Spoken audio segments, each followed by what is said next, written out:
దక్షిణాయన పుణ్యకాలం అంతా ఉపాసన కాలం.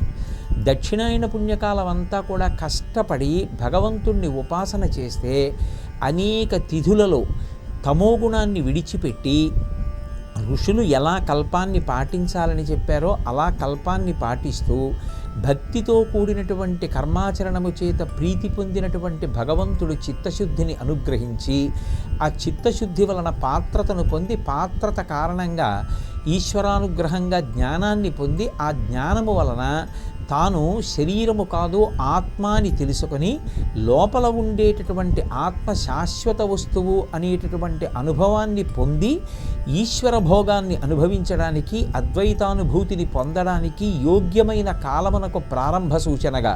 ఇక తర్వాత వచ్చేది మకర సంక్రమణం ఉత్తరాయణ పుణ్యకాలం కనుక దానికి ముందు దక్షిణాయనం పూర్తవుతోంది అంటే ఉపాసన పూర్తయి ఈశ్వర సంబంధమైన ఆనందమును అనుభవించేటటువంటి సమయమునకు ప్రారంభ సూచనగా దానికి భోగి అని పేరు. అందుకే భోగి పండగ నాడు ఇప్పటికీ కూడా అగ్నిహోత్రాన్ని రగల్చి అందులో పిడకలు వేయడం, ఇతర పదార్థాలు వేయడం, వేసి భోగి మంటలు వేశాం అనడం ఎప్పటినుంచో సంప్రదాయంగా వస్తోంది. నిజానికి అలా మంట ఎందుకు వేస్తారు అంటే బాహ్యమైనటువంటి కామాన్నంతటినీ కూడా కాల్చేసి ఆ కామం ఈశ్వర కామంగా మార్చుకుంటున్నాం.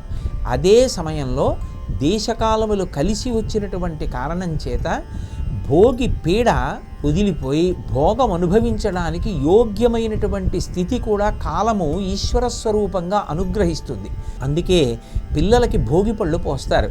చిన్నపిల్లలు జీవితంలో వృద్ధిలోకి వచ్చి ముందర ఎన్నో సుఖాలు అనుభవించవలసిన వాళ్ళు, కానీ జాతకరీత్యా గ్రహముల యొక్క సంచారం చేత వాళ్ళు అలా భోగం అనుభవించకుండా ప్రతిబంధక రూపంగా వాళ్ళు గతంలో చేసుకున్నటువంటి పాపములు అడ్డొచ్చి బాధ పెట్టకుండా ఉండడం కోసమని భోగం అనుభవించడానికి ప్రతిబంధకమైనటువంటి పాపరూపమైన పీడ తొలగిపోవడానికి ఏ విధమైన మంత్రము అవసరం లేకుండా చెరుకు ముక్కలు, చిల్లర నాణేలు, అలాగే రేగుపళ్ళు కలిపి కొద్ది బియ్యంతో పిల్లల యొక్క తలమించి కిందకి విడిచిపెట్టి పెద్దలందరూ కూడా ఆశీర్వచనం చేస్తారు. అలా విడిచిపెట్టినటువంటి కారణం చేత వారిని ఆవహించి ఉన్నటువంటి పాపరాశి ఏది ఉంటుందో అది ధ్వంసమై వారు ఎదర భోగం అనుభవించడానికి యోగ్యమైన స్థితిని పొందుతారని, ఆ భోగ సంబంధమైన పీడ తొలగడానికి యోగ్యమైన కాలం అది అని ఋషులు గుర్తించి భోగి పళ్ళు పిల్లలకు పొయ్యాలి అని నిర్ణయం చేశారు. ఇన్ని కారణముల చేత ఆ పండగకి భోగి పండగ అని పేరు వచ్చింది.